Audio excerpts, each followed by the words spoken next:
ప్రియమైన ఆత్మీయులారా అందరికీ నమస్కారం. మీ అందరికీ 79వ స్వాతంత్ర దినోత్సవ శుభాకాంక్షలు. ప్రపంచంలో మనం పురాతన కాలం నుంచి అనేక రకాల ఉద్యమాలు, విప్లవాలు, తర్వాత సామాజికమైనటువంటి స్థితిగతులు, రెవల్యూషనరీస్, రిఫార్మ్స్ ఇలా ఎన్నో చూస్తూ వచ్చాం. మనకి గత చరిత్ర చూస్తూ ఉంటే అది భారతదేశ చరిత్ర చూసినా, ప్రపంచ చరిత్ర చూసినా మనకి ప్రతి చోట ఒక ఉద్యమము, ఒక విప్లవము, ఒక తిరుగుబాటు, ఒక రివాల్ట్ అనేది మనకు కనిపిస్తూ ఉంటుంది. అయితే ఇది జరుగుతున్నటువంటి క్రమంలో ప్రతి వ్యక్తి కూడా తను ఉన్న స్థితి నుంచి ఒక ఉన్నతమైన స్థితికి చేరడానికి అనేక రకాల ప్రయత్నాలు చేస్తూ ఈ సమాజం ఏర్పరిచినటువంటి అనేక రకాల కట్టుబాట్లు, ఆచార వ్యవహారాలు, సాంప్రదాయాలు, రకరకాలైనటువంటి విభేదాలు, వీటన్నిటి మధ్యలో ఒక విధంగా నలిగిపోతూ సమాజం ఏర్పరిచినటువంటి అనేక రకాల నిర్బంధనాల మధ్యలో తన అస్తిత్వాన్ని వెతుక్కుంటూ ఎవరో ఒక వ్యక్తి ముందుకు వచ్చి సమాజాన్ని కదిలిస్తూ, ఒక ప్రజలని చైతన్యపరుస్తూ తను చేసినటువంటి ఒక ఉద్యమం, ఒక విప్లవం అనేది అది ప్రపంచవ్యాప్తమై లేదా దేశవ్యాప్తమై ఒక బంధనం నుండి, ఒక దాస్యం నుండి, బానిసత్వం నుండి విముక్తి కలిగించినటువంటి ఒక ఉన్నతమైనటువంటి స్థితిని మనము ప్రపంచ చరిత్రలో ప్రతి దేశంలో చూసాము. అదేవిధంగా భారతదేశంలో కూడా మనము ఈ పరిస్థితి చూసాం.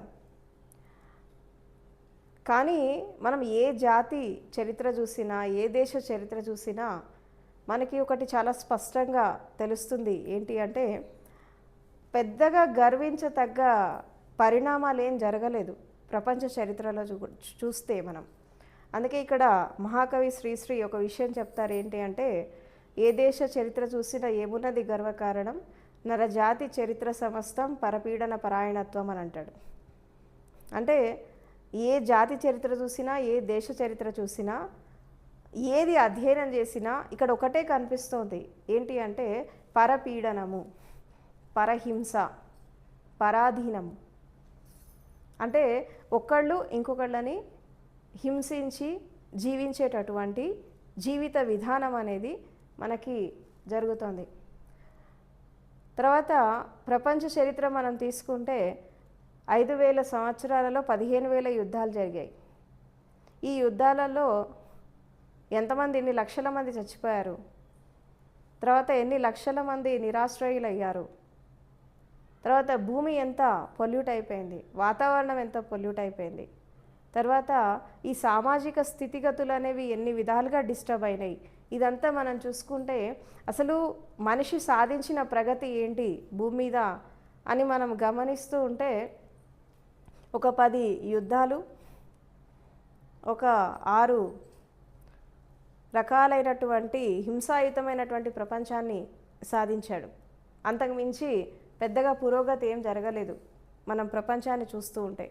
అసలు నిజంగా ఒక ప్రపంచం అనేది పురోగతి వైపు వెళ్తున్నప్పుడు అభివృద్ధి అనేది కేవలము శాస్త్ర సాంకేతిక రంగంలోనే కాకుండా ఆర్థికంగా, సామాజికంగా, తర్వాత దేశ ప్రగతి, ఇవన్నీ కూడా ఆధారపడి ఒక ప్రగతి అనేది జరగాలి. తర్వాత ఇక్కడ అసలు నిజమైన ప్రగతి ఎక్కడ వచ్చింది అని మనం చూస్తూ ఉంటే చాలా తక్కువ సందర్భాల్లో మనకు కనబడుతూ ఉంటుంది.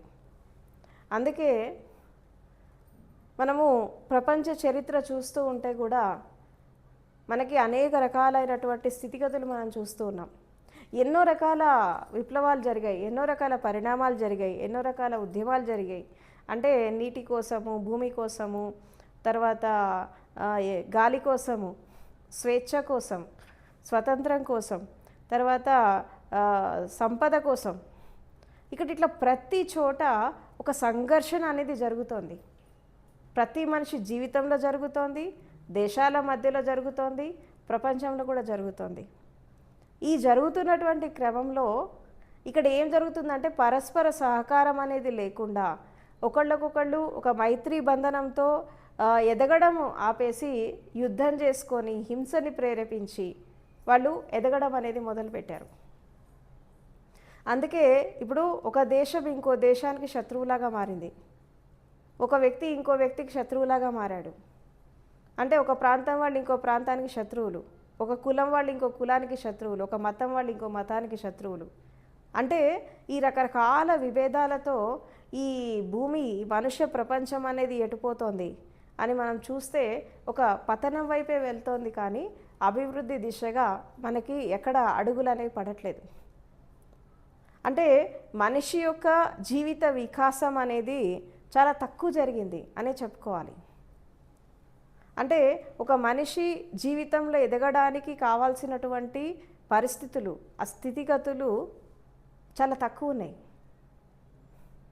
ఒకవేళ ఎదిగినప్పటికీ కూడా ఒక చెడు మార్గంలో ఎదగడానికే ఎక్కువగా స్కోప్ ఉంది, కానీ ఒక మంచి మార్గంలో ఎదగడానికి స్కోప్ అనేది చాలా తక్కువ కనబడుతుంది మనకి. ఇప్పుడు నేటి సమాజంలో మనం తీసుకుంటే కూడా రకరకాల పరిణామాలు మనకు కనబడుతున్నాయి.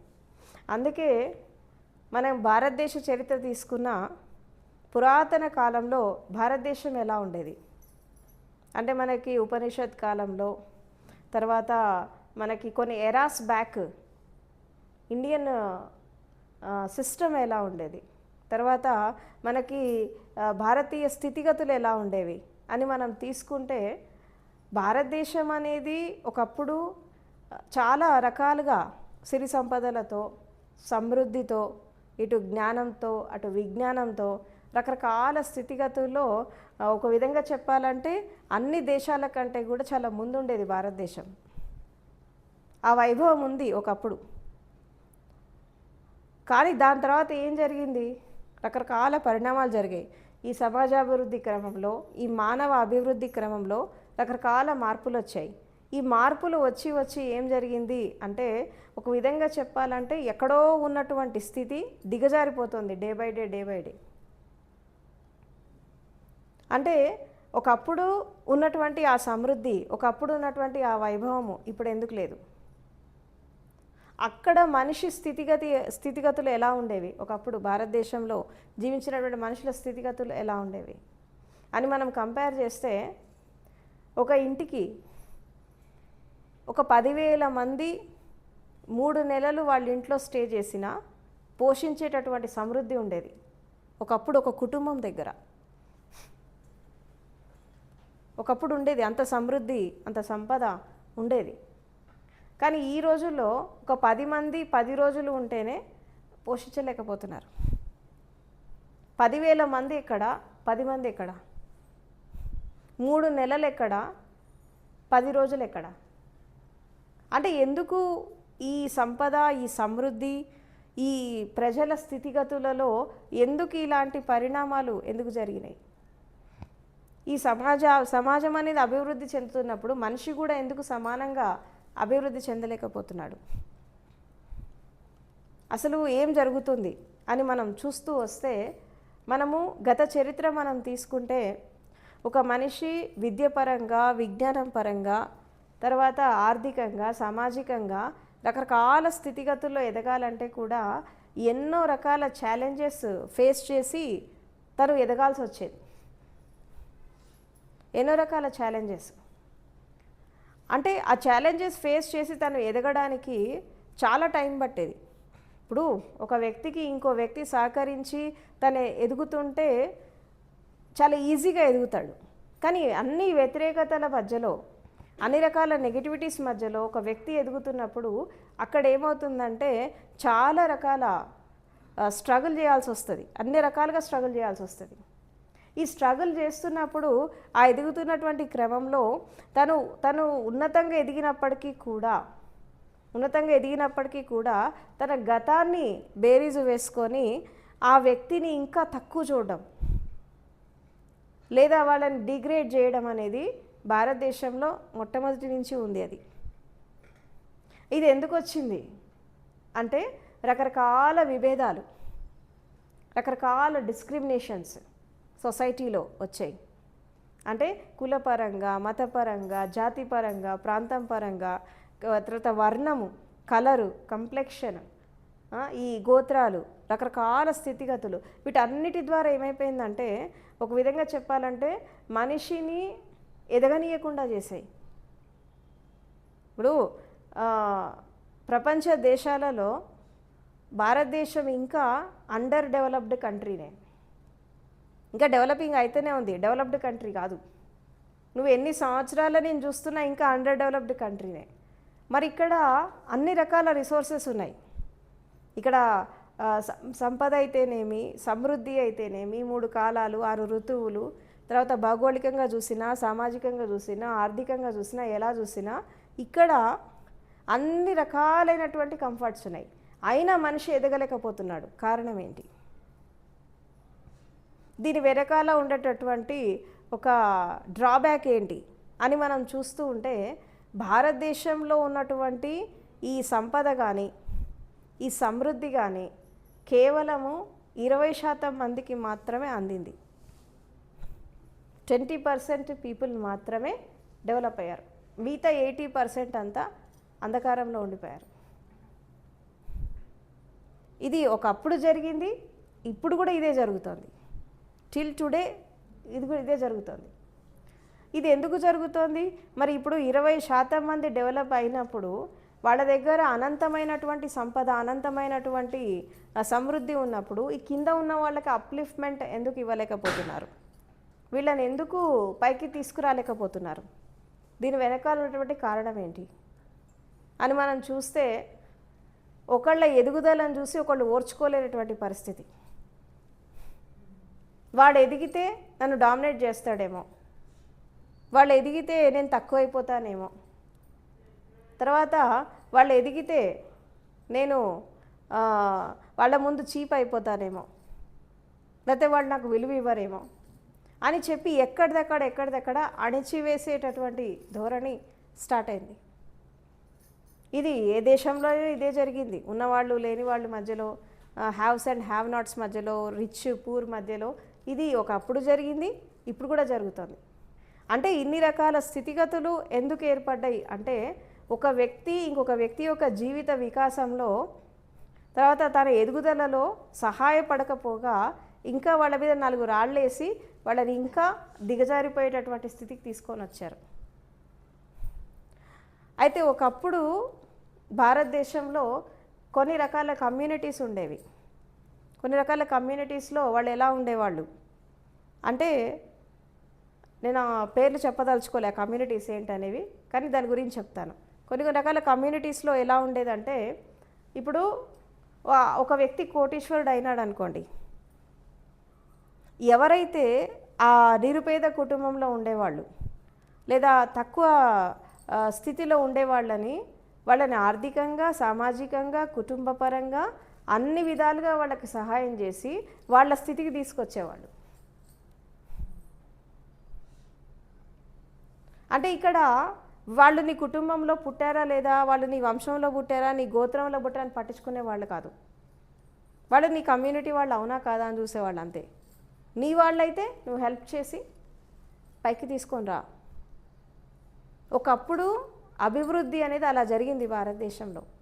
అంటే ఆ కాలంలో ఎందుకంత సమృద్ధి ఉండేది, ఎందుకంత సంపద ఉండేది మనుషుల దగ్గర అంటే అక్కడ పూర్ అనేవాళ్ళు లేరు. అంటే ఇది నేను చెప్పేది బిఫోర్ ఇండిపెండెన్స్ కాదు, బిఫోర్ ఇండిపెండెన్స్ ఎరా కాదు, ఈ ఉద్యమాలు వచ్చినప్పుడే ఎరా కాదు, అంతకంటే ముందు ఎరా చెప్తున్నాను. అంటే మనకి ఉపనిషద్ ఎరా, వేదిక ఎరా, అంతకంటే ముందు ఎరాస్లో ఇలాగే ఉండేది.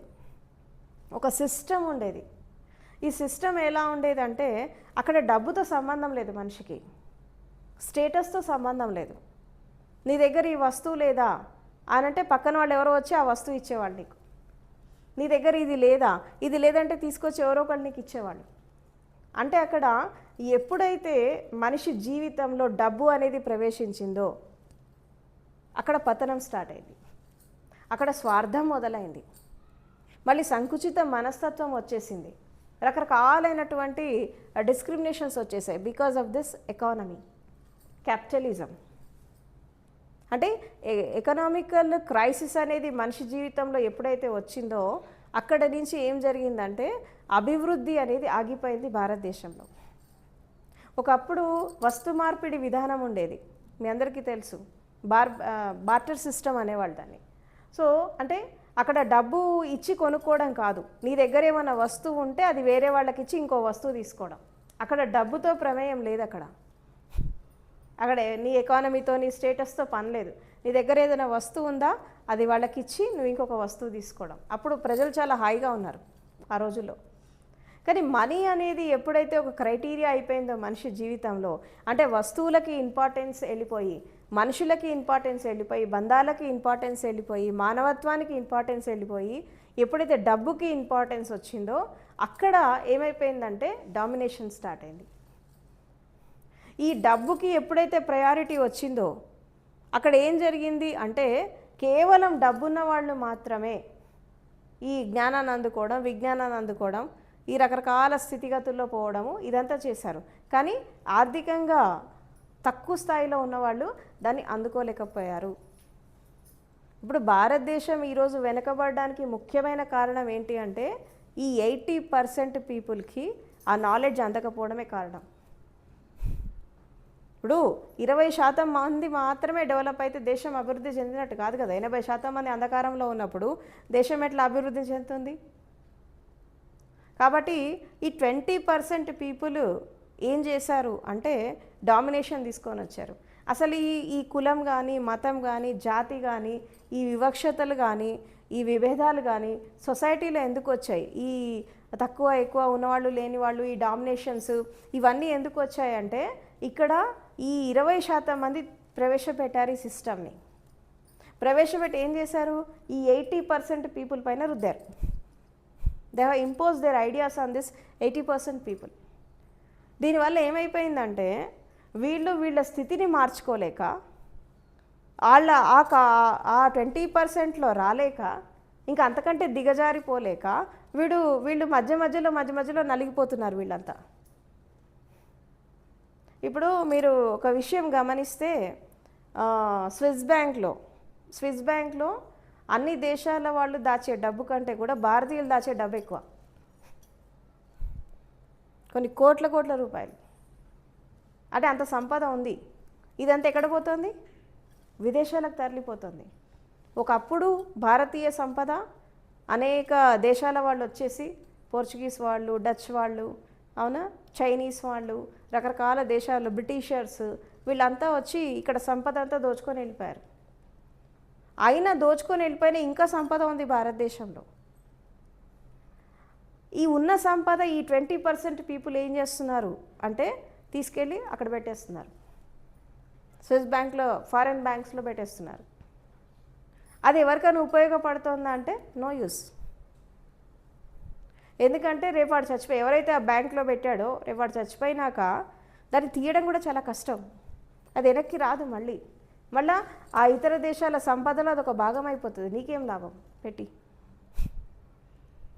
ఇప్పుడు స్విస్ బ్యాంక్లో ఉన్నటువంటి డబ్బంతా వెనక్కి తిరిగి వస్తే, ఈ మధ్యలో పొలిటికల్ లీడర్స్ ఈ మధ్యలో బాగా మాట్లాడుతున్నారు ఒక 10 సంవత్సరాల నుంచి, ఏంటంటే స్విస్ బ్యాంక్లో ఉన్న ధనమంతా తీసుకొని వచ్చేసి ఇక్కడ అందరినీ గొప్పవాళ్ళు చేసేస్తామని అంటున్నారు. చాలామంది స్టేట్మెంట్ ఇస్తున్నారు ఈ మధ్యలో. నిజంగా ఒకవేళ అది వెనక్కి వస్తే ఇక్కడ పావర్టీ వెళ్ళిపోతుంది భారతదేశంలో. అంటే ఇక్కడ ఎవరు కూడా దేశం గురించి, ప్రజల గురించి, అభివృద్ధి గురించి పట్టించుకునే వాళ్ళు ఎవరు లేరు. ఎవరు అసలు వీళ్ళ గురించి ఆలోచించే వాళ్ళు ఎవరు లేరు. ఎంతసేపు మనుషులకి సంపద కావాలా, సమృద్ధి కావాలి, పదవి కావాలి, స్టేటస్ కావాలి, పొజిషన్ కావాలా, రాజ్యాన్ని ఏలాలా, దేశాన్ని ఏలాలి, దానికోసం ప్రజలని వాడుకోవాలి. ఇది నేటి భారతదేశ పరిస్థితి. అందుకే 79 సంవత్సరాల స్వతంత్ర భారతదేశంలో ఎక్కడ సమస్యలు అక్కడే ఉన్నాయి. పేదరికం పోలేదు, నిరుద్యోగ సమస్య పోలేదు, తర్వాత మనకి ఈ ఆర్థిక అసమానతలు పోలేదు, సామాజికమైనటువంటి స్థితిగతులు మారలేదు, ఎక్కడేసిన గొంగడు అక్కడే ఉంది. కాబట్టి స్వతంత్రం అనేది దేశానికి వచ్చిందని అనుకుంటున్నాం, కానీ దేశానికి కూడా రాలేదు. ఒక విధంగా చెప్పాలంటే పాలన మారింది. స్వతంత్రం రావడం అంటే ఏంటి? ఒకప్పుడు బ్రిటిష్ వాళ్ళు పరిపాలించారు భారతదేశాన్ని, ఇప్పుడు భారతీయులు పరిపాలిస్తున్నారు. వాళ్ళ గవర్నమెంట్లో మనము పోగొట్టుకున్నది ఏంటి? వీళ్ళు పరిపాలిస్తున్నప్పుడు మనం పొందింది ఏంటి అని మనం చూస్తే నథింగ్ అనిపిస్తుంది. ఇప్పుడు ఒకప్పుడు బ్రిటిష్ పరిపాలనలో మనం కొన్ని డెవలప్మెంట్స్, ఎస్పెషల్లీ రైల్వే కానీ, ఈవెన్ ఎయిర్ ఫోర్స్ కానీ, నేవీ కానీ, అండ్ సరే వాళ్ళ స్వార్థం కోసం వాళ్ళు చేసుకున్నప్పటికీ కూడా ఇవన్నీ కూడా కొంచెం డెవలప్మెంట్ మనకు అనిపిస్తుంది.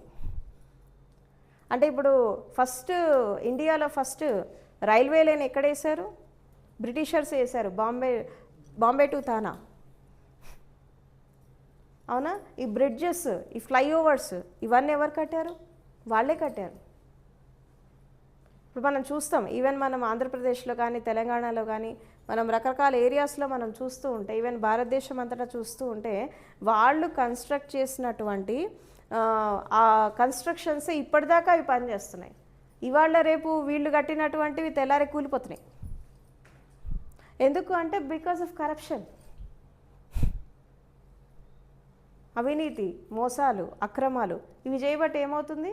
అది చేసే పని సరిగా చేయరు, అది చేసేది పర్ఫెక్ట్గా చేయరు. దానివల్ల అది కొన్ని సంవత్సరాలు ఉండాల్సినవి కొన్ని సంవత్సరాల్లోనే వెళ్ళిపోతున్నాయి. అంటే ఒక విధంగా చెప్పాలంటే వాళ్ళు ఇచ్చినటువంటి ఒక డిసిప్లిన్ కానీ, ఒక సిస్టమ్ కానీ ఇప్పుడు, అండ్ మోర్ ఓవర్ ఇవాళ రేపు భారతదేశంలో మనము ఇంప్లిమెంట్ చేస్తున్నటువంటి ఎడ్యుకేషన్ సిస్టమ్ ఏదైతే ఉందో ఇది బ్రిటిష్ ఎడ్యుకేషన్ సిస్టమ్, ఇది ఇండియన్ది కాదు. ఇది మ్యాక్యులే ఎడ్యుకేషన్ సిస్టమ్ అంటారు దీన్ని. ఇప్పటికీ మనం అదే ఫాలో అవుతున్నాం. కానీ ఒకప్పుడు ఇండియన్ ఎడ్యుకేషన్ ఇది కాదు. ఇండియన్ ఎడ్యుకేషన్ సిస్టంలో ఏముండేది ఒకప్పుడు అంటే ప్రకృతితో ఎలా అనుసంధానం కావాలి, స్వయంతో ఎలా అనుసంధానం కావాలి, నీ జీవితాన్ని నువ్వు ఎలా మార్చుకోవాలి, తర్వాత మారల్స్తో ఎలా బతకాలి, ఎథిక్స్తో ఎలా బ్రతకాలి, తర్వాత ఈ సత్యంతో, ధర్మంతో, తర్వాత జీవితాన్ని ఎలా అర్థం చేసుకోవాలి, నీ జీవితాన్ని నువ్వు ఎలా మార్చుకోవాలి, ఇది ఎడ్యుకేషన్. కానీ ఇప్పుడు ఈ బ్రిటిష్ ఎడ్యుకేషన్ సిస్టమ్ అంటే దాదాపు ఒక 200 సంవత్సరాలు వాళ్ళు మన భారతదేశాన్ని పరిపాలించి మనకి ఏమి ఇచ్చిపోయారంటే అయోగ్యమైనటువంటి ఎడ్యుకేషన్ సిస్టమ్ ఇచ్చారు. బ్రిటిషర్స్ యొక్క పాలసీ ఏంటి? డివైడ్ అండ్ రూల్, అంటే విభజించి పాలించు. అంటే ఐకమత్యం అనేది చెడగొట్టేసి వాళ్ళని విడదీసి నువ్వు రూల్ చేయి.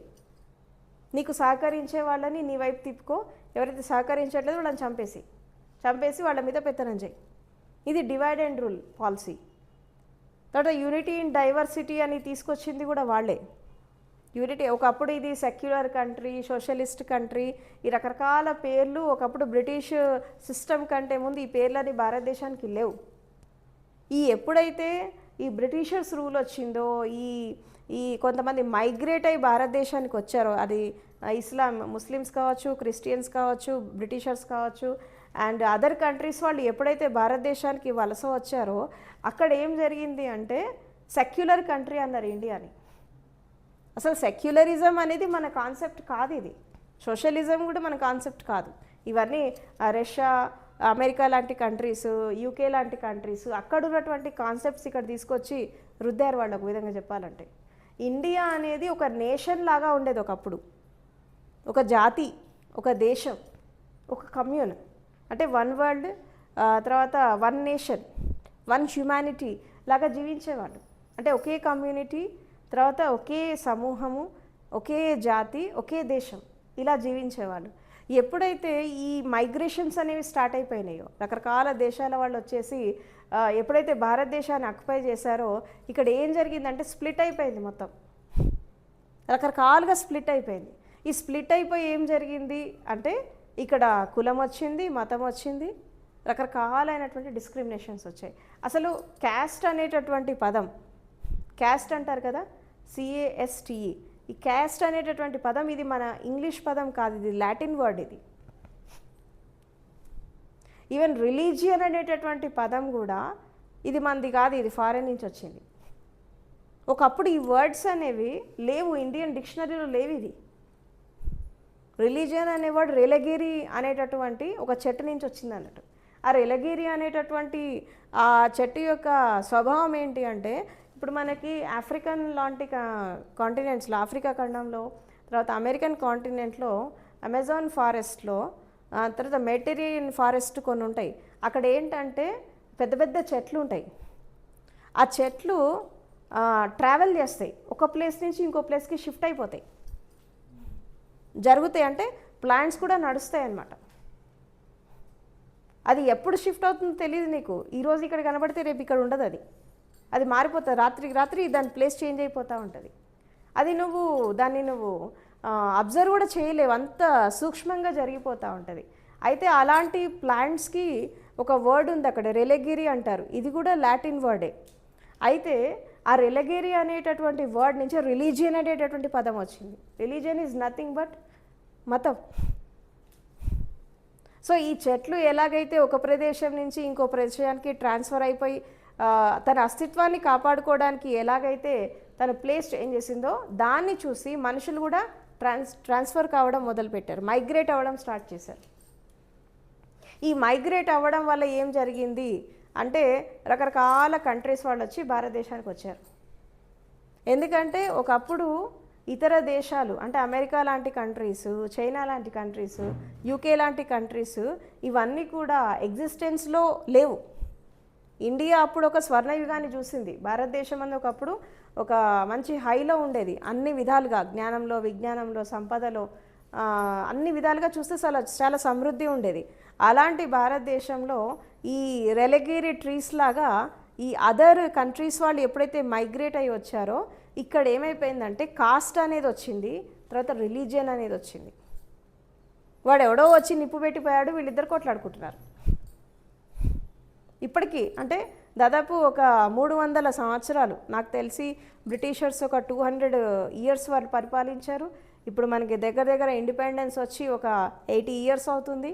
ఇది అంతా దాదాపు ఒక 180 ఇయర్స్ లోపల దేశం అనేది ఒక అగ్నిగుండం లాగా మారింది, because of this cost and religion. ఈ కుల మతం చేయబట్టి ఒక అగ్నిగుండం లాగా రగులుతోంది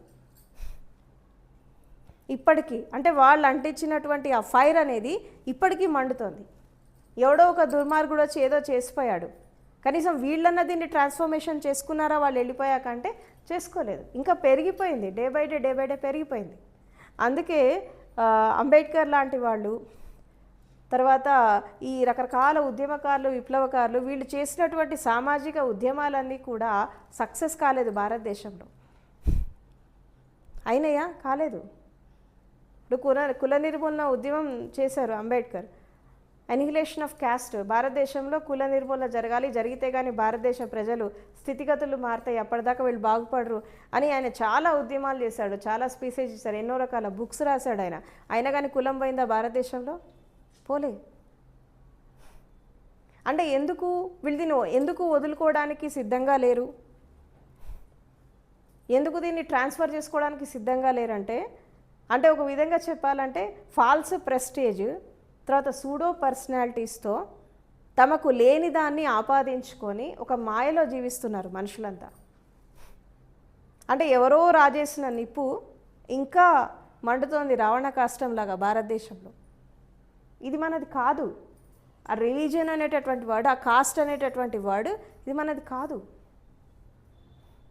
తర్వాత ఇది ఈ వర్ణం ప్రకారంగా, ఈ కులం ప్రకారంగా, ఈ గోత్రం ప్రకారంగా ఈ డివైడ్ చేసి కొన్ని రకాల ధర్మగ్రంథాల్లో, శాస్త్రాల్లో, తర్వాత ఎప్పుడో మైగ్రేట్ వచ్చినటువంటి జర్మన్స్ కానీ, ఆరియన్స్ కానీ, ఈ సంస్కృతి మనం తీసుకున్నప్పటికీ కూడా, ఈ హిస్టరీ మనం తీసుకున్నప్పటికీ కూడా ఇదంతా మన దగ్గర నుంచి వచ్చింది కాదు. ఒకప్పుడు ఒరిజినల్ దాంట్లో ఇది లేదు. సో కాబట్టి కారణాలు ఏవైనా కానీ అది ఎక్కడి నుంచి వచ్చినప్పటికీ కూడా ఇవాళ రేపు మనుషులు దాన్ని వదులుకోవడానికి సిద్ధంగా లేరు. ఎందుకు సిద్ధంగా లేరు? దీని వెనకాల ఉన్నటువంటి కారణాలు ఏంటి అని మనం చూస్తే రకరకాల కారణాలు మనకు కనిపిస్తాయి. ఏంటి అంటే ఈ సోకాల్డ్ అడ్మినిస్ట్రేటర్స్, ఈ పొలిటీషియన్స్, ఈ పొలిటికల్ పార్టీస్, తర్వాత ఈ క్యాపిటలిస్టులు, ఈ బ్యూరోక్రాట్స్, వీళ్ళు ఎవరైతే ఉన్నారో వీళ్ళు ఇంకా కులాన్ని మతాన్ని పెంచి పోషిస్తున్నారు. అసలు మనుషులు మర్చిపోదాం అనుకున్నప్పటికీ కూడా వీళ్ళు దాన్ని ఇంపోజ్ చేస్తున్నారు. ఇంకా డివైడ్ చేస్తున్నారు. ఎందుకు చేస్తున్నారు డివైడ్ అంటే వాళ్ళకి ఓట్ బ్యాంక్ కావాలా, వాళ్ళకి పవర్ కావాలి, పాలిటిక్స్ కావాలి, వాళ్ళకి స్టేటస్ కావాలి, పొజిషన్ కావాలి. ప్రజలు ఏటన్నా పోని, వీళ్ళు కొట్టుకొని చచ్చిపోని ఏమన్నా కానీ వాడు మాత్రం హాయిగా ఉండాలి.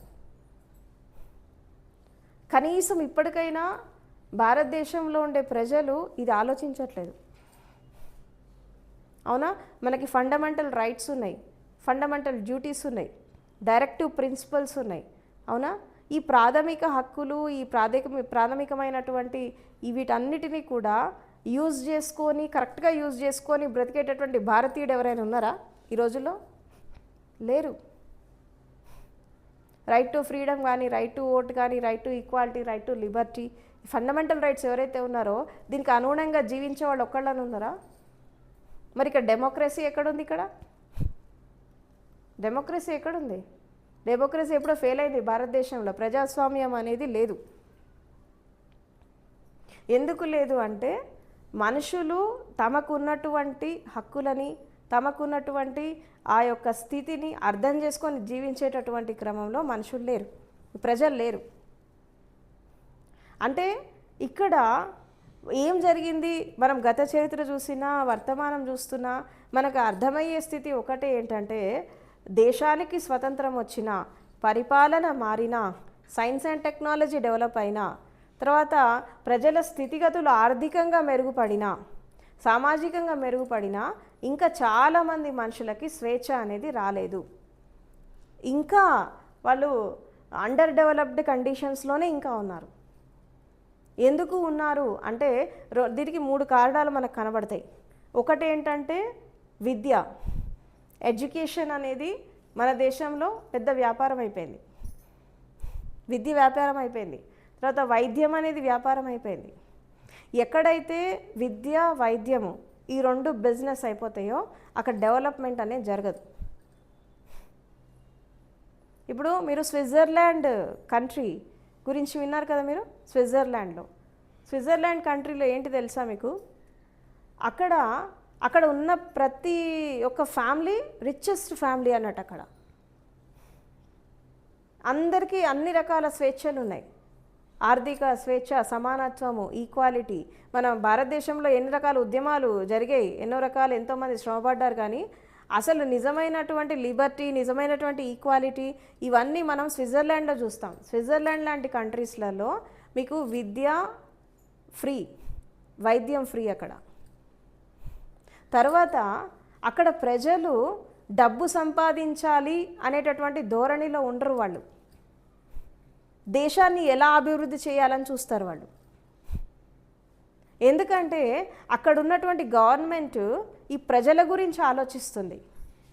వీళ్ళు డబ్బు గురించి ఆలోచించాల్సిన అవసరం వీళ్ళకి లేదు. ఎందుకంటే విద్య ఫ్రీ, అన్ని రకాల వసతులు ఆర్థికంగా, సామాజికంగా ఏది లేకపోతే అది అక్కడ గవర్నమెంట్స్ ప్రొవైడ్ చేస్తున్నాయి. ఎడ్యుకేషన్ అయితేనేమి, హాస్పిటాలిటీ అయితేనేమి, వాళ్ళ ఆర్థిక స్థితిగతులు అన్ని గవర్నమెంట్ ప్రొవైడ్ చేశాక వీడికి డబ్బు గురించి ఎందుకు ఆలోచిస్తాడు? అప్పుడు దేశ ప్రగతి గురించి ఆలోచిస్తాడు. అందుకే అక్కడ అంతా రిచ్ పర్సన్సే. మన రీసెంట్గా ఒక సర్వే జరిగింది. ప్రపంచంలో బాగా రిచెస్ట్ పర్సన్స్ ఎక్కడున్నారు, బాగా హ్యాపీయెస్ట్ పీపుల్ ఎక్కడున్నారు అని అంటే 2 కంట్రీస్ మనకి బయటకు వచ్చినాయి. ఒకటి స్విట్జర్లాండ్, 2 నార్వే.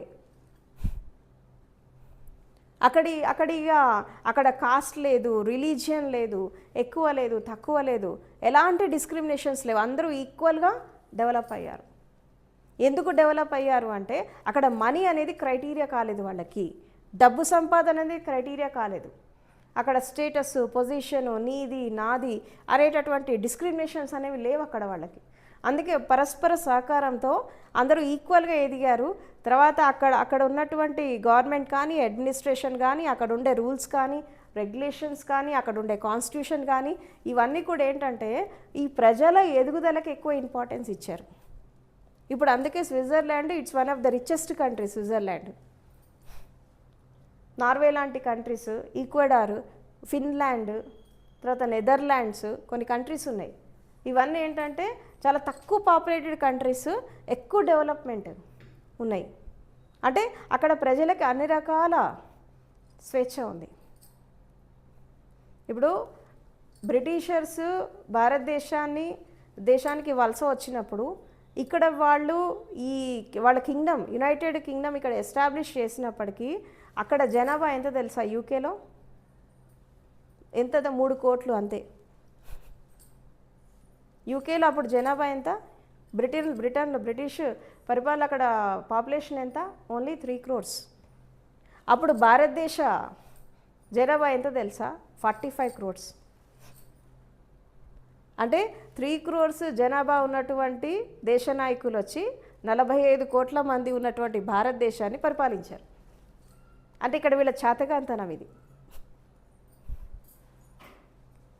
అంటే అంత ఛాన్స్ ఎందుకు వచ్చింది వాళ్ళకి? అంటే అప్పటికే ఏం జరిగింది? ఈ కాలంలోనే ఏం జరిగింది? అప్పటికే కాస్ట్ పరంగా, రిలీజియన్ పరంగా రకరకాల డిస్క్రిమినేషన్స్తో భారతదేశం అనేది కాలిపోతుంది. అప్పటికి అగ్నికి ఆర్జం పోసినట్టు వాళ్ళు వచ్చారు. వాళ్ళు దాన్ని ఎన్కాష్ చేసుకున్నారు, వాళ్ళకి కావాల్సింది తీసుకెళ్ళిపోయారు. అంటే భారతదేశంలో ఎంతో కొంత ఉన్నటువంటి ఆ ఐకమత్యాన్ని, ఆ యూనిటీని అది డిస్టర్బ్ చేసేసి వాళ్ళకి కావాల్సింది వాళ్ళు ఎస్టాబ్లిష్ చేసుకోగలిగారు. అంటే ఒక విధంగా చెప్పాలంటే బానిసత్వంతో జీవించడం, బానిసత్వంతో బ్రతకడం అనేది భారతదేశ ప్రజలకు అలవాటైపోయింది. ఎవరన్నా తిరగబడి కొట్లాడారనుకో ఎక్కువ కాలం బ్రతకరు. మనం చచ్చిపోతాము అనేటటువంటి భయంతో ఎవరు తిరగబడరు. ఏమో నా కర్మ ఇంతేలే అని చెప్పి బ్రతికేస్తూ ఉంటారు. నా జీవితం ఇంతే, నా కర్మ ఇంతే అని బ్రతికేస్తూ ఉంటారు. అందుకే మనుషులకి స్వేచ్ఛ లేదు. ఎవరన్నా రివాల్ట్ చేస్తే రకరకాలుగా సామాజిక స్థితిగతుల్లో రకరకాలుగా నలిగిపోతూ ఉంటారు. అవునా? వాళ్ళకి విద్య ఉన్నా, విజ్ఞానం ఉన్నా, ఇంటెలిజెన్సీ ఉన్నా, ఏమున్నప్పటికీ కూడా వాళ్ళు చేయాల్సిన మంచి ఏదైతే ఉందో, వాళ్ళు సొసైటీలో ఎస్టాబ్లిష్ చేసేటటువంటి ఒక విధానం ఏదైతే ఉందో దాన్ని వాళ్ళు ఇంప్లిమెంట్ చేయాలంటే ఎన్నో రకాలుగా వాళ్ళు స్ట్రగుల్ చేయాల్సి వస్తుంది.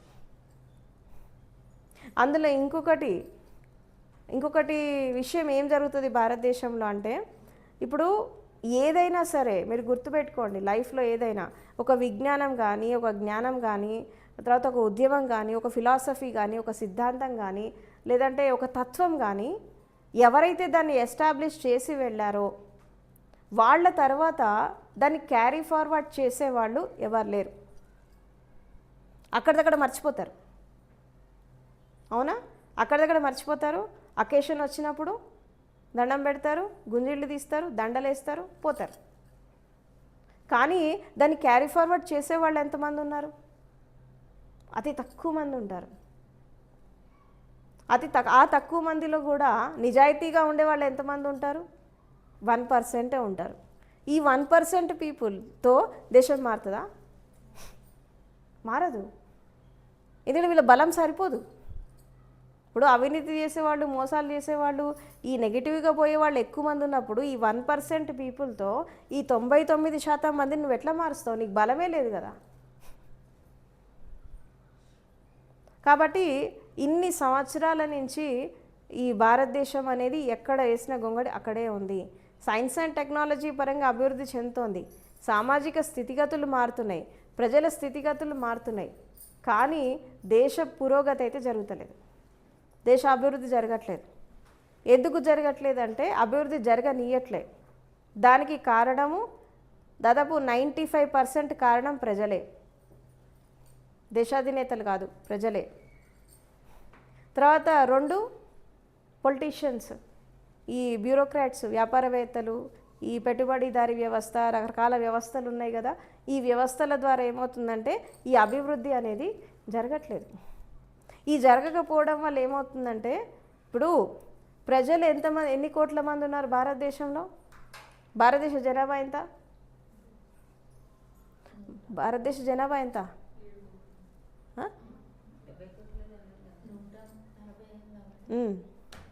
అన్ని కోట్ల మంది మనుషులు ఉన్నారు కదా, వీళ్ళు తలుచుకుంటే దేశాన్ని మార్చలేరా?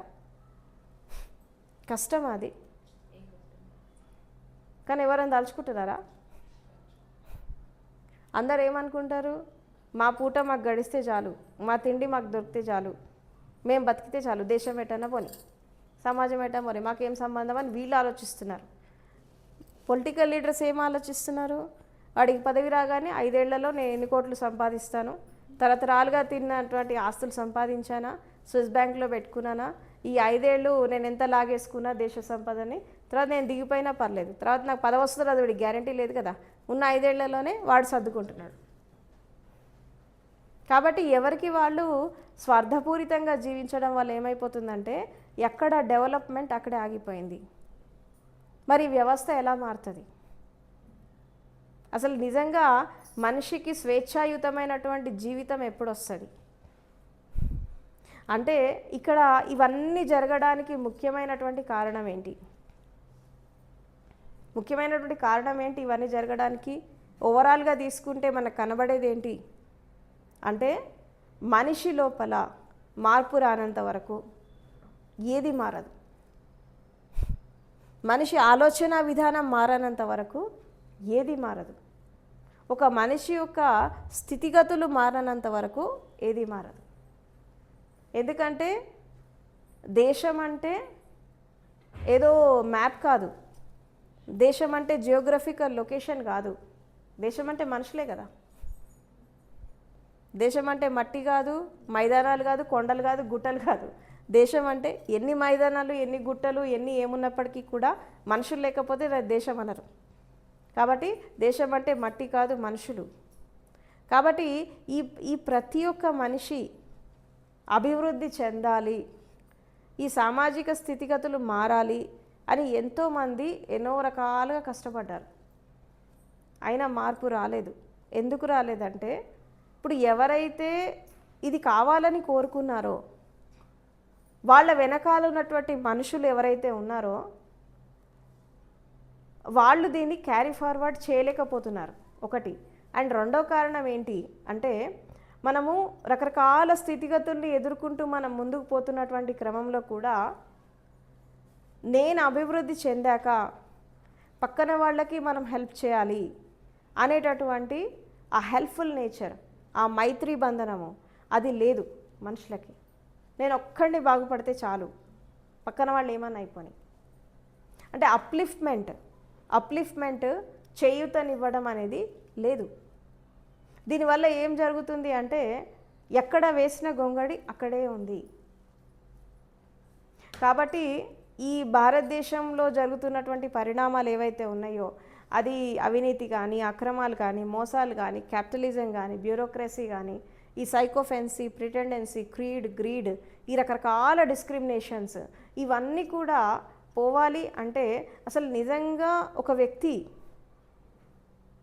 కరెక్ట్గా వర్క్ చేస్తే, అంటే మార్పు అనేది కోట్ల మందిలో తీసుకురావాల్సిన అవసరం లేదు, కోట్ల మంది మారాల్సిన అవసరం లేదు, 1,00,000 మంది మారితే చాలు.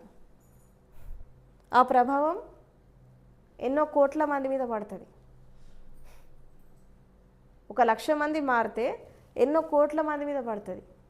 ఇది ఎలా ట్రాన్స్ఫర్మేషన్ జరుగుతుంది, మనిషి అనేవాడు ఎలా మారాలి అంటే ఇక్కడ జ్ఞానులు ఏం చెప్తారు, సోకాల్డ్ ఫిలాసఫర్స్, తత్వవేత్తలు, జ్ఞానులు, బుద్ధుడు లాంటి వాళ్ళు, సోక్రటీస్ లాంటి వాళ్ళు, తర్వాత Bertrand Russell and Rabindranath Tagore, doctor BR Ambedkar, Sadhguru Osho, Acharya నాగార్జునుడు, వీళ్ళంతా ఎట్లా వీళ్ళు వాళ్ళ జీవితాన్ని ఎలా మోల్డ్ చేసుకున్నారు, తర్వాత ఎట్లా వాళ్ళు ముందుకెళ్ళారు అని మనం చూస్తే మీరు ఒక విషయం చాలా స్పష్టంగా గమనిస్తాం. మనం ఏంటి అంటే వాళ్ళలో వాళ్ళు మార్పుని ఆహ్వానించి వాళ్ళ జీవితాన్ని ఒక బెటర్మెంట్కి తీసుకెళ్ళి అప్పుడు వాళ్ళు సమాజం కోసం పనిచేశారు.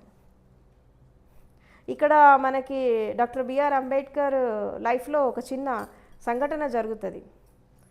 ఆయన లండన్లో చదువుకునేటటువంటి టైంలో భారతదేశంలో ఇది స్వతంత్రోద్యమం జరుగుతూ ఉంటుంది. అంటే ఇండిపెండెన్స్ స్ట్రగుల్ జరుగుతుంది. ఈ గాంధీ, నెహ్రూ, వీళ్ళంతా సర్దార్ వల్లభాయ్ పటేల్ వీళ్ళంతా ఫ్రీడమ్ స్ట్రగుల్ చేస్తూ ఉంటారు. అయితే ఈయన అప్పుడు అక్కడ చదువుకుంటూ ఉంటాడు, హయ్యర్ స్టడీస్కి వెళ్తాడు ఆయన. అయితే అక్కడ వెళ్తున్నటువంటి క్రమంలో లాలా లజపత్ రాయ్ ఆయన కూడా అదే యూనివర్సిటీలో చదువుకోవడానికని వస్తాడు. వచ్చినప్పుడు ఏదో ఒక లీజర్ టైంలో వీళ్ళిద్దరూ కలిసి మాట్లాడుకుంటున్నప్పుడు ఆయన లాలా లజపత్ రాయ్ అంబేద్కర్తో ఒక విషయం అడుగుతారు. ఏంటి అంటే, మీలాగా బాగా చదువుకున్న వాళ్ళు, మీలాగా బాగా విజ్ఞానం ఉన్నవాళ్ళు భారతదేశంలో స్వతంత్రోద్యమం జరుగుతోంది కదా, మీరు ఏం పట్టనట్టు మీ పాటికి మీరు ఇక్కడ చదువుకుంటే ఎట్లా, అక్కడ ఎవరు స్ట్రగుల్ చేయాలని అడుగుతాడనమాట. అప్పుడు ఆయన ఏం చెప్తాడు అంటే, నేను ఇక్కడ చదువుకోవడానికి వచ్చాను, ఉద్యమాలు చేయడానికి నేను రాలేదు. నాకు చదువు ఇంపార్టెంట్. ఎందుకంటే నేను ఎదిగితేనే నేను ఏమైనా చేయగలుగుతా దేశానికి. కానీ నా ఎదుగుదలని నేను ఆపేసి దేశానికి ఏదో చేస్తాను, నేను మధ్యలో రాను, ఎడ్యుకేషన్ వదిలేసి నేను మధ్యలో రానని అంటాడు. ఆ రోజు ఆయన అక్కడ ఎడ్యుకేషన్ వదిలేసి వస్తే ఆయన చేసే వర్క్ కరెక్ట్గా చేసేవాడు కాదు. ఆయన ఇక్కడికి వచ్చేసి ఆయన లక్ష్యాన్ని ఆయన చేరుకునేవాడు కాదు, చదువు మధ్యలో ఆపేసి వస్తే. ఎందుకంటే ఆయన ఎన్నో ప్రయాసాలు కోర్చేసి కొంతమంది హెల్ప్ తీసుకొని ఇంత కష్టపడి ఇంత ఉన్నత విద్యను అభ్యసించి ఫారిన్ కంట్రీస్కి వెళ్ళి ఆ రోజుల్లో చదువుకోవడం అనేది ఒక పెద్ద టాస్క్, ఛాలెంజింగ్ కండిషన్. అది అన్ని పరిస్థితులను అధిగమించి ఆయన చదువు అక్కడ మధ్యలో ఆపేసి వస్తే ఆయన విద్యకి, ఆయన విజ్ఞానానికి అక్కడ గండిపడేది. దానివల్ల ఆయన ద్వారా దేశానికి జరగాల్సినటువంటి లాభం ఆగిపోయేది. అక్కడ ఆయన అంబేద్కర్ ఒక స్టెప్ వెనక్కి వేస్తే ఈరోజు ఆయన ఈ స్థానంలో ఉండేవాడు కాదు భారతదేశంలో. చాలామంది ఏం చేస్తారు, ఆ యంగ్ ఏజ్లో ఉన్నటువంటి పిల్లలు జనరల్గా ఏం జరుగుతుంది, ఎవరైనా రా అనగానే పరిగెత్తారు. ఉద్యమం జరుగుతుంది, ఏం చదువుతావు రా అంటే కాలేజ్ వదిలేసి పుస్తకాలు అక్కడ పడేసిపోతారు. మనం చూసాం కదా తెలంగాణ మూమెంట్లో, తెలంగాణ మూమెంట్లో చూసాం, రకరకాల ఉద్యమాలు వస్తాయి, ఎవరైనా దా అనగానే పోతారు. కానీ అంబేద్కర్ ఆ పని చేయలే. నాకు ఎడ్యుకేషన్ ఇంపార్టెంట్, చదువు ఇంపార్టెంట్ అంటే ఆయన ఒకటి బలంగా నమ్మాడు. ఆయన ఏంటంటే విద్యా విజ్ఞానం మాత్రమే మనిషిని అన్ని రకాల ప్రగతికి ముందు తీసుకెళ్తుంది. విద్య అనేది చాలా అవసరము. విద్య ద్వారానే విజ్ఞానం వస్తుంది, విజ్ఞానం ద్వారానే సామాజిక స్థితిగతుల్లో మార్పు వస్తుంది, ఒక ఉన్నతమైన స్థాయికి వెళ్తారు. అందుకే ఆయన స్లోగన్ ఇచ్చారు ఒకటి, ఏంటంటే ఎడ్యుకేట్, ఎజిటేట్ అండ్ ఆర్గనైజ్ అని అంటాడు. ఫస్ట్ నువ్వు బోధించు, సమీకరించు, పోరాడు. నువ్వు ఫస్ట్ ఎడ్యుకేషన్కి ఇంపార్టెన్సీ, నువ్వు ఉన్నత విద్యను అభ్యసించు, దాని తర్వాత ఏమైనా చెయ్యి. నీకు సమాజం మీద అవగాహన లేకుండా, ఇప్పుడు చాలామంది ఫిలాసఫర్స్ ఉంటారు, కొంతమంది తత్వవేత్తలు ఉంటారు, వాళ్ళు కేవలం పుస్తక పురుగుల్లాగా ఉండిపోతారే కానీ వాళ్ళకి సమాజం మీద అవగాహన ఉండదు. ఇలాంటి మేధావుల వల్ల కూడా సమాజానికి ఇబ్బందికర పరిస్థితులు వస్తాయి. వాళ్ళు పుస్తకాల్లో చదువుకుంది వేరు, ఇక్కడ ప్రాక్టికల్గా జరిగేది వేరు. ఇప్పుడు మనం చూస్తున్నాం కదా, మన ఎడ్యుకేషన్ సిస్టమ్ స్కూల్లో చెప్పేది, కాలేజీలో చెప్పేది వేరు, బయటికి వచ్చాక సామాజిక స్థితిగతుల్లో ఎంత మార్పు ఉంది దీనికి దానికి. అందుకే పిల్లలు దాన్ని బ్యాలెన్స్ చేయలేక వాళ్ళు ఒక విధంగా చెప్పాలంటే సందిగ్ధావస్థలో ఉన్నారు. ఎందుకంటే రియాలిటీలోకి వచ్చాక వాస్తవమైనటువంటి జీవితం వేరు, వాళ్ళు పుస్తకాల్లో చదువుకుంది ఒకటి, దీనికి దానికి సంబంధమే లేదు. కాబట్టి ఆ రోజు ఆ స్టెప్ ఒక అడుగు వెనక్కి వేస్తే ఆయన జీవితంలో చాలా మెట్లు దిగిపోవాల్సి వచ్చేది. ఎందుకంటే ఒక్కొక్క మినిట్, ఒక్కొక్క క్షణం చాలా వాల్యుబుల్గా లీడ్ చేశాడు ఆయన ఆ టైంలో. ఏ మాత్రం కొంచెము వేరే వాళ్ళ మాటలకి స్ప్లిట్ అయిపోతే అది ఇంకొకటి, అందులో ఆయన చదువుకునేది యూకేలో, అక్కడ బ్రిటిష్ పరిపాలన జరుగుతోంది. అక్కడ ఉండి ఏమాత్రం బ్రిటిష్ గవర్నమెంట్కి వ్యతిరేకంగా చేస్తే ఈయన అడ్మిషన్ క్యాన్సిల్ అయిపోతుంది, మళ్ళీ ఈయన తిరిగి వెనక్కి పంపించేస్తాడు. వెనక్కి పంపించాక మళ్ళీ ఆ దేశానికి రానివ్వరు, ఈయన ఎడ్యుకేషన్ కంప్లీట్ కాదు. ఇన్ని రకాలుగా ఆలోచించాడు ఆయన. ఏమాత్రం ఒక అడుగు వెనక్కి వేస్తే మాత్రం ఆయన ఈరోజు ఈ స్థాయిలో ఉండేవాడు కాదు. కాబట్టి ప్రతి పౌరుడు కూడా తన బాధ్యత తను నిర్వర్తించాలి ఫస్ట్. తను చేస్తున్నటువంటి పని కరెక్ట్గా చేయాలి. ఎవరో ఏదో చెప్పారు, ఎవరో ఏదో ప్రోత్సహిస్తున్నారు, తర్వాత ఎవరో ఏదో ఎంకరేజ్ చేస్తున్నారు, మనం పారిపోదాం, వెళ్ళిపోదాం, పరిగెత్తుదాం అంటే ఏం జరగదు ఇక్కడ. ఎందుకంటే చెప్పేవాళ్ళు చాలా చెప్తారు, కానీ ప్రాక్టికల్గా ఫీల్డ్లో వెళ్ళినప్పుడు అక్కడ ప్రతిదీ ఫేస్ చేయాల్సింది నువ్వే. అక్కడ మంచి జరిగినా, చెడు జరిగినా, నష్టం వచ్చినా, లాభం వచ్చినా ప్రతిదీ నువ్వే ఫేస్ చేయాలి. అది చేస్తున్నటువంటి క్రమంలో ఏమవుతుంది, ఇన్నాళ్ళు నువ్వు ఏర్పరచుకున్నటువంటి నీ యొక్క భవనం అనేది కూలిపోతుంది. చాలామంది మనం చూస్తున్నాం ఈ మధ్యకాలంలో చిన్న చిన్న వాటిట్లోకి వెళ్ళిపోయి జీవితాన్ని కోల్పోతారు, ఎడ్యుకేషన్ని కోల్పోతారు, రకరకాల స్థితిలో అగమగం అవుతూ ఉంటారు పిల్లలు. చిన్న చిన్న విషయాలకి జీవితాలను తాకట్టు పెడతా ఉంటారు. ఆ రోజుల్లో వాళ్ళు ఎంత స్ట్రగుల్ చేసి ఆ స్టేట్కి వచ్చారు అంటే ప్రతి వ్యక్తి కూడా ఒక బాధ్యతాయుతమైనటువంటి స్థితిలో తను ఉండగలిగితే అప్పుడు అలాంటి వాళ్ళు మాత్రమే సమాజం గురించి, దేశం గురించి, ప్రజల గురించి ఆలోచిస్తారు.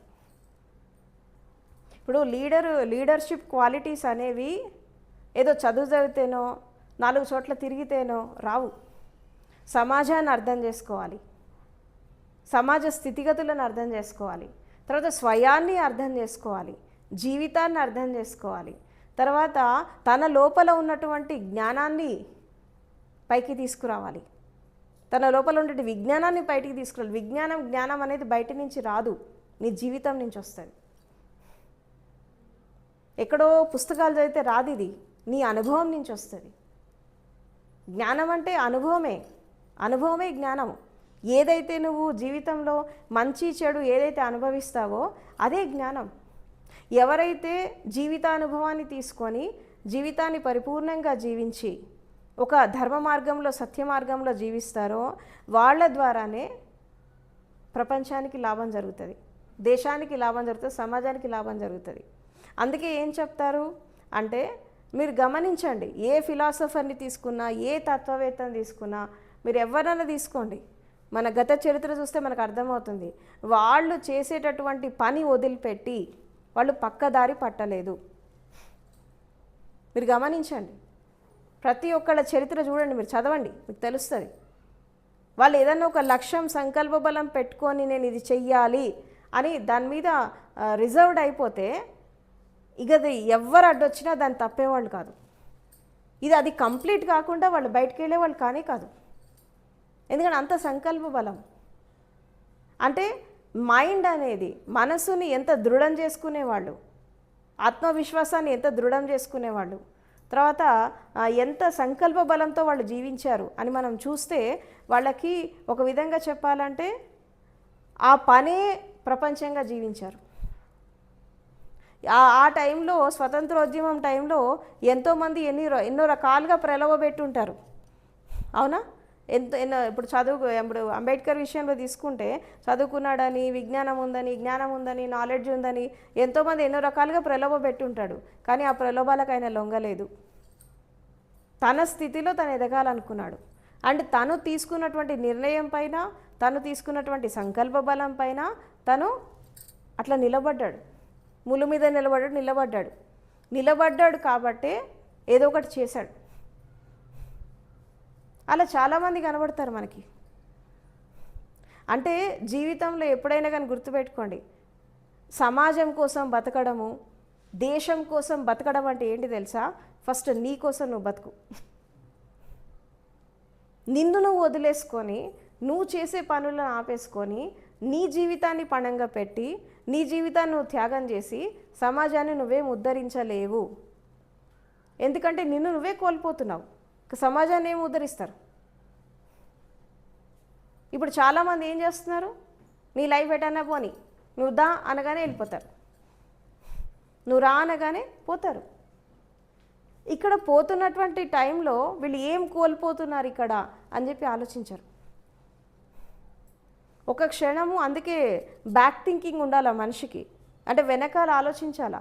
మనం ఒక అడుగు తీసి అడుగేస్తున్నాము, మనం ఒక చోటికి వెళ్తున్నాము, ఒక గడప దాటి బయటికి వెళ్తున్నామంటే దేనికోసం వెళ్తున్నాం, ఎందుకోసం వెళ్తున్నాం, ఏం సాధించడానికి వెళ్తున్నాం, దీనివల్ల నాకు లాభ నష్టాలు పక్కకు పెట్టు, నా జీవితం అది ఉంటుందా పోతుందా అని ఆలోచించాలి. కాబట్టి ఎవరు ఎంత ప్రోత్సహించినా, ఎవరు ఏం చెప్పినా నీ జీవితం మీద నీకు అవగాహన లేకుండా నువ్వు వాళ్ళ మార్గంలో నడవాల్సిన అవసరం నీకు లేదు. ఎందుకంటే డే బై డే ప్రతి 10 సంవత్సరాలకు ఒకసారి మీరు గమనించండి, ఎవ్రీ 10 years ప్రపంచం చాలా మారిపోతుంది.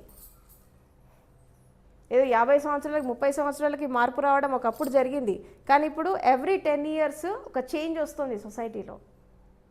అవునా? ఆ చేంజ్కి తగ్గట్టుగా మనల్ని మనం మోల్డ్ చేసుకొని మనల్ని మనం అప్డేట్ కాకపోతే మనం ఎక్కడో ఉండిపోతున్నాం, మనం ఎక్కడో బ్యాక్ వెళ్ళిపోతున్నాం. ఈ బ్యాక్ వెళ్ళిపోవడం వల్ల ఏం జరుగుతుందంటే ప్రతి మనిషి ఇలా వెనకాల అడుగులు వేస్తుంటే ఇక దేశం ఎట్లా ముందుకు పోతుంది? అంతే కదా, ఒక్కొక్కళ్ళు బ్యాక్ వేస్తున్నారు, స్టెప్స్ ముందుకు వేయట్లేదు.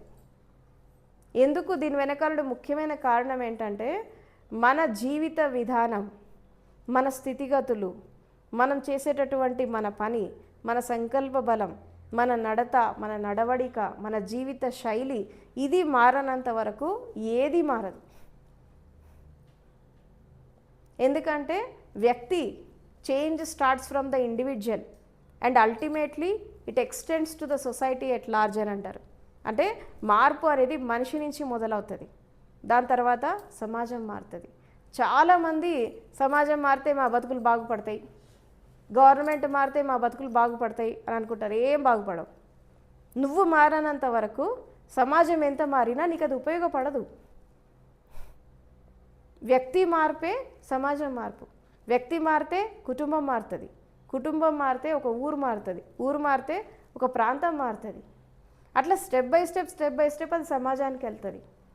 అంతేగాని సమాజం మారిపోతే మా బ్రతుకులన్నీ మారిపోతాయి, ఎవరో వచ్చి దుప్పటి కప్పేసి ఏదో మాయా మంత్రం వేసిస్తే తెల్లారిపోతే నేను అందగాడిని అయిపోతా అని అనుకోవద్దు. ఎందుకంటే బీ ప్రాక్టికల్. జీవితంలో ఎప్పుడైనా కానీ ప్రాక్టికల్గా ఆలోచించాలా. ఈ గాల్లో మెడలు కట్టడం, ఊహల్లో తెలడం, ఇదంతా అంటే కలల ప్రపంచం నుంచి, మాయా ప్రపంచం నుంచి, అవునా, అనవసరమైనటువంటి స్థితిగతుల్లో ఉండే ప్రపంచం నుంచి బయటికి వచ్చి వాస్తవ ప్రపంచంలోకి రండి. ఫస్ట్ వాస్తవ స్థితిలో ఏం జరుగుతోంది? అందరూ కలల్లో, ఊహల్లో, వాటిట్లో జీవిస్తూ ఉంటారు, మాయలో మాయ అంటే ఏం లేదు, జరగని దాన్ని జరుగుతుంది అని చెప్పి ఊహించుకొని జీవించడం. వాస్తవ పరిస్థితులు అర్థం చేసుకోకుండా ఎక్కడో ఊహలో తేలుతూ ఉంటారు, ఇది జరుగుతుంది అది జరుగుతుంది అని చెప్పి. ఏది జరగదు. ఇప్పుడు ఏదైనా కానీ స్టెప్ బై స్టెప్ ఒక్కొక్క మెట్టు ఎక్కుంటా పోవాలే కానీ ఎవరో వచ్చి ఏదో చేస్తారు అని ఎదురు చూడొద్దు, మోసపోవద్దు. ఎవరి జీవితాన్ని వాళ్ళే ఉద్ధరించుకోవాలి. కాబట్టి లైఫ్లో ఎప్పుడైనా కానీ దేశం కానీ, రాష్ట్రం కానీ, ప్రపంచం కానీ, ఒక కమ్యూనిటీ కానీ, తర్వాత ఒక వ్యక్తి యొక్క జీవిత వికాసం అనేది ఎప్పుడు జరుగుతుందంటే స్వయం నుంచి మొదలైందే ప్రపంచపరం అవుతుంది. ఇప్పుడు మనము తీసుకుంటున్నటువంటి ఈ సోకాల్డ్ చరిత్రకారులు కానీ, ఫిలాసఫర్స్ కానీ, ఫ్రీడమ్ ఫైటర్స్ కానీ, మీరు ఎవరినైనా తీసుకోండి, మీరు ఎవరి జీవిత చరిత్రనా చూడండి, కామన్గా ఒక పాయింట్ కనబడుతుంది. ఏంటి కామన్గా ఒక పాయింట్ ఏంటంటే వాళ్ళు అభివృద్ధి చెందకుండా, వాళ్ళు అన్ని విధాలుగా సమృద్ధి సాధించకుండా వాళ్ళు ప్రపంచం వైపు చూడలేదు. మీరు గమనించండి, కామన్గా ఈ క్వాలిటీ కనబడుతుంది.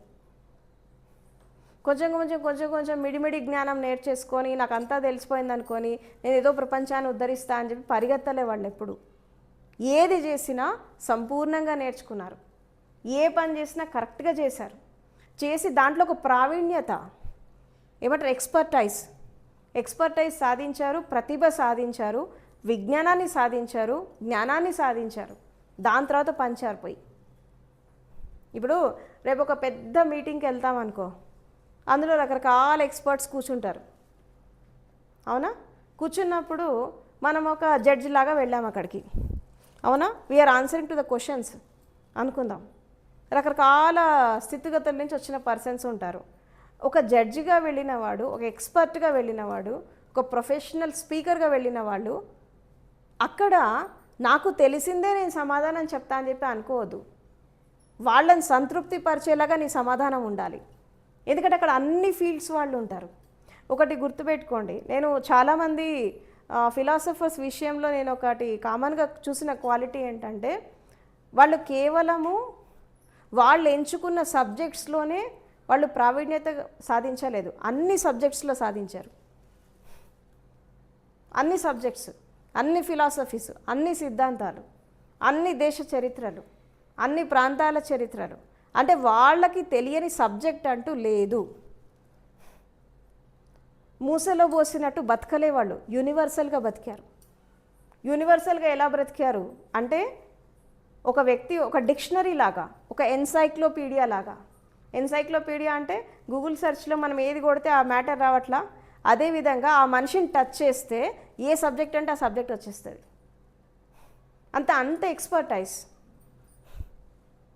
వాళ్ళని ఏమంటారంటే ప్రతిభావంతులు అని అంటారు, ఇంటెలిజెంట్ పీపుల్ అంటారు, మేధావులు అంటారు. కొంతమంది మాత్రమే ఎందుకు అట్లా తయారయ్యారు, అందరూ ఎందుకు అలా తయారు కాలేకపోతున్నారంటే చాలామంది చిన్నగా నేర్చుకొని ఇదే ప్రపంచం, ఇదే నాకు తెలుసు, వేరేది నాకు అవసరం లేదు అనుకొని ఒక మూసలో పోసినట్టు జీవిస్తున్నారు. కానీ ఒక మనిషి ప్రతిభ సాధించాలన్నా, ఒక ఇంటెలిజెన్స్ సాధించాలన్నా, ఒక జ్ఞానమైన విజ్ఞానమైన, అది ఇన్నర్ కానీ అవుటర్ కానీ, అది లోపలదే కానీ బయటదే కానీ ఏదైనా సాధించాలంటే వాళ్ళకి సమగ్రమైనటువంటి విశ్లేషణ ఉండాలి, సమగ్రమైనటువంటి నాలెడ్జ్ ఉండాలి. ఇప్పుడు దాదాపు ఇప్పుడు అంబేద్కర్ లాంటి వాళ్ళు, ఓషో లాంటి వాళ్ళు, రకరకాల సోక్రటీస్ లాంటి వాళ్ళు, కొంతమంది ఫిలాసఫర్స్ వాళ్ళు పుస్తకాల పురుగులాగా బతికారు. వాళ్ళకి అవసరమా అని పుస్తకాలు చదవడం? లక్షల పుస్తకాలు చదివారు. ఎందుకు చదివారు? మళ్ళీ వాళ్ళ సబ్జెక్ట్ అవునా కాదా చూడలేదు. గ్రంథాలు చదివారు, శాస్త్రాలు చదివారు, ఫిలాసఫీస్ చదివారు, దాన్ని జీవితంలో అనుభవించారు, దాన్ని వాళ్ళ జీవితానికి బేరీజు వేసుకొని చూశారు, ఇది వాళ్ళకి ఎంతవరకు ఉపయోగపడుతుందో చూశారు. అన్ని రకాలుగా చదివారు. ఎందుకు చదివారు అంటే జ్ఞానాన్ని సంపాదించుకోవడానికి, విజ్ఞానాన్ని సంపాదించుకోవడానికి. 1,00,000 బుక్స్ చదివారు. ఎందుకు చదివారు అన్ని పుస్తకాలు అంటే అవగాహన కోసం, సమాజం మీద అవగాహన కోసం, జీవితం మీద అవగాహన కోసం.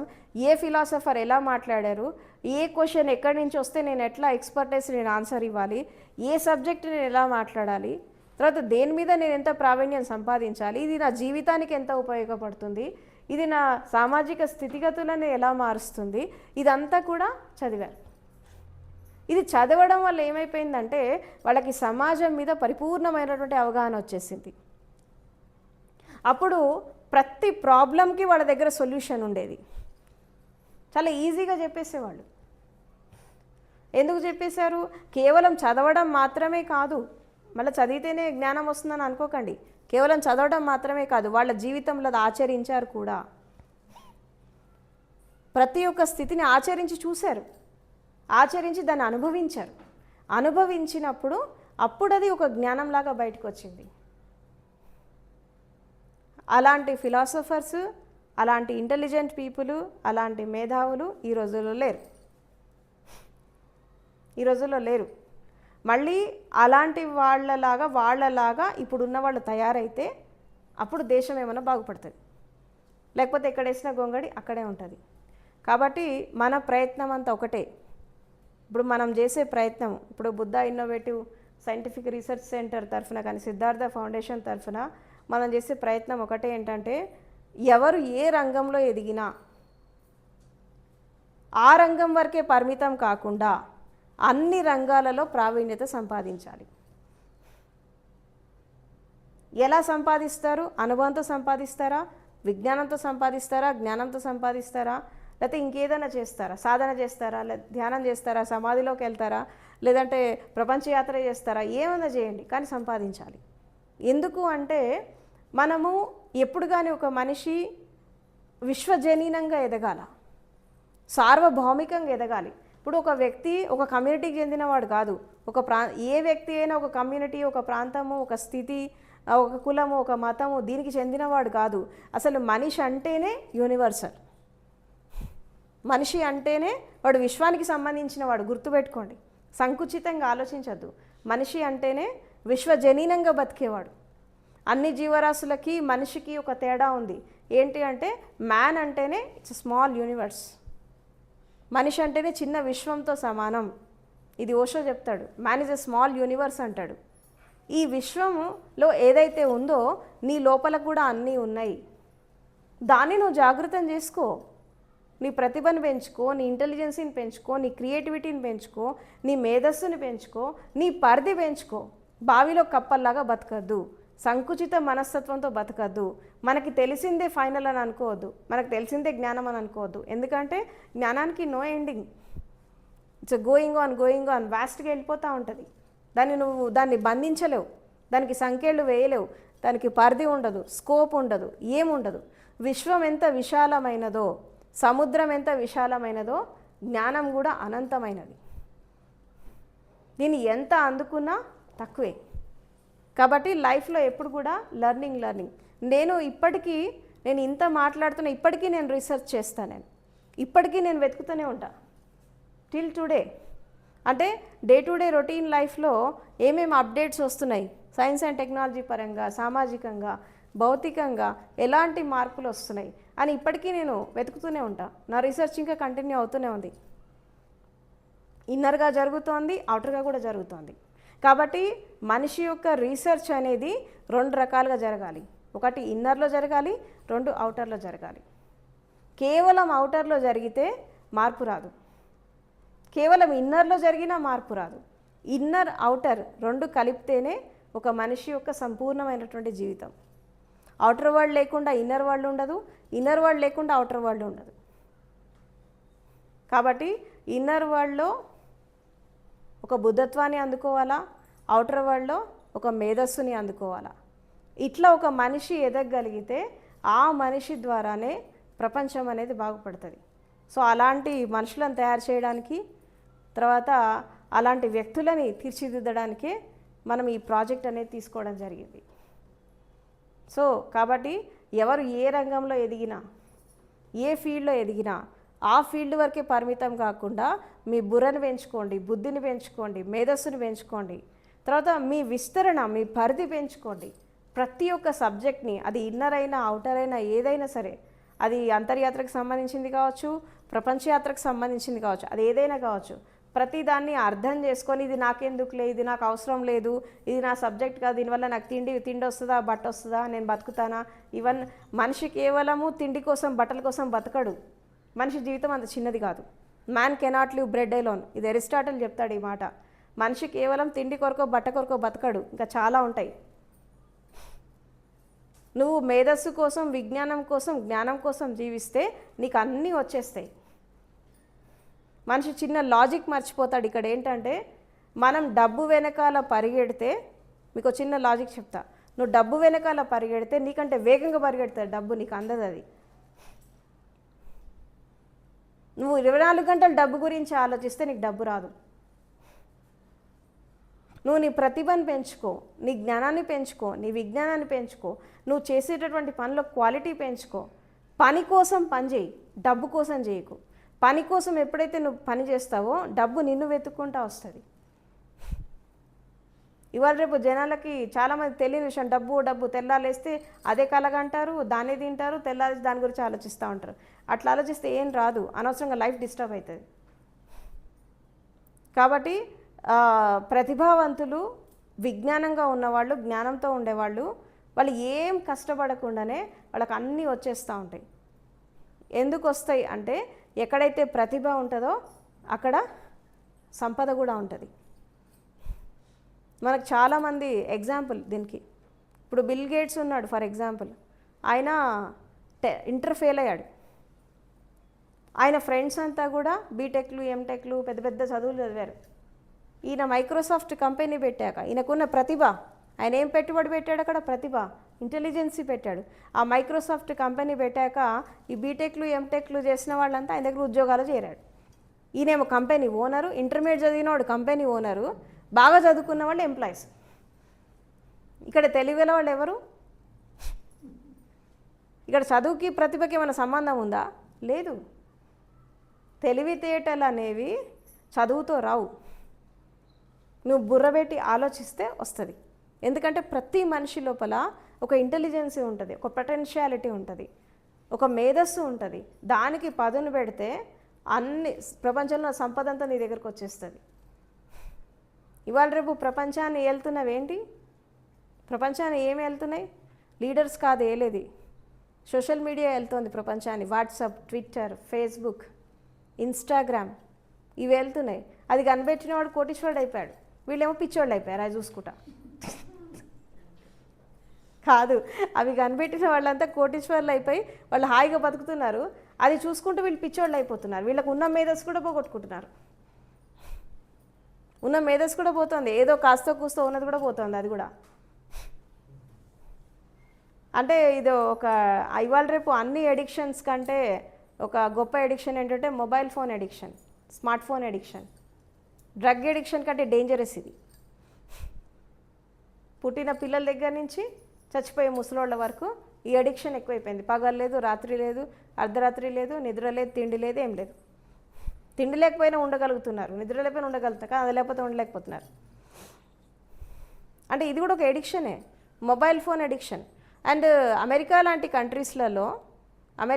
కంట్రీస్లలో mobile re addiction centres start అయినాయి, తెలుసా మీకు? బహుశా భారతదేశానికి కూడా వస్తాయేమో. Mobile smart phones de addiction centres start అయినాయి. పిల్లలకి స్మార్ట్ ఫోన్స్ అలవాటు చేసి, ఈవెన్ పెద్దవాళ్ళు కూడా స్మార్ట్ ఫోన్ నిద్రలు కూడా ఇలా అంటున్నారు పిల్లలు, ఎందుకంటే తిప్పి అలవాటైంది కదా. అంటే ఫారిన్ కంట్రీస్లో, అమెరికా లాంటి కంట్రీస్లలో mobile de addiction centres, alcohol de addiction centres ఎలాగైతే ఉండేవో మందు మాన్పించడానికి, మొబైల్ ఫోన్స్ మాన్పించడానికి కూడా డీ ఎడిక్షన్ సెంటర్స్ వచ్చాయి. మనకు భారతదేశానికి కూడా వస్తాయి త్వరలో, ఇండియాలో కూడా వస్తాయి అలాంటివి. కాబట్టి యువత, చిన్నపిల్లలు, చదువుకునే వాళ్ళు వీళ్ళంతా స్మార్ట్ ఫోన్స్ ఎంబడబడుతుంటే వీళ్ళకి మెదడేం పెరుగుతుంది, బుర్ర ఏం పెరుగుతుంది, బుద్ధి ఎట్లా పెరుగుతుంది, ఇంటెలిజెన్స్ ఎట్లా పెరుగుతుంది? ఇంకా మోరోవర్ ఈ ఆర్టిఫిషియల్ ఇంటెలిజెన్స్ వచ్చి ఉన్న మేధస్సు కూడా పోగొడుతుంది. ఉన్న హ్యూమన్ ఇంటెలిజెన్సీని తక్కువ చేసి ఆర్టిఫిషియల్ ఇంటెలిజెన్సీ ఎక్కువైపోతుంది.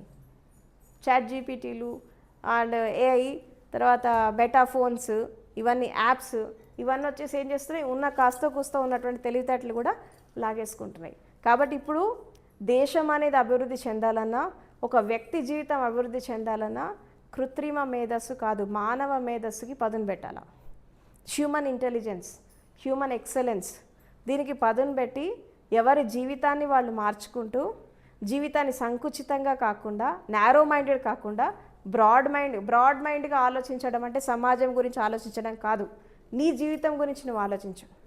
జీవితాన్ని బ్రాడ్గా చూడు, జీవితాన్ని విశాలంగా చూడు, విస్తారంగా చూసి ఎన్ని రకాల డైమెన్షన్స్ ఉన్నాయి లైఫ్లో, అన్ని రకాల డైమెన్షన్స్ని నువ్వు అర్థం చేసుకొని జీవిస్తే, దానికి తగ్గట్టుగా నువ్వు నాలెడ్జ్ని, విజ్ఞానాన్ని సంపాదిస్తే తప్పకుండా ఒక మనిషి ఎదుగుదలతో పాటు సమాజం ఎదుగుతుంది, దేశం కూడా ఎదుగుతుంది.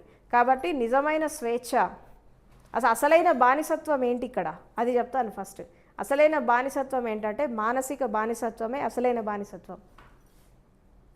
శారీరక బానిసత్వం కాదు, మానసిక మెంటల్ స్లేవరీ. అవునా?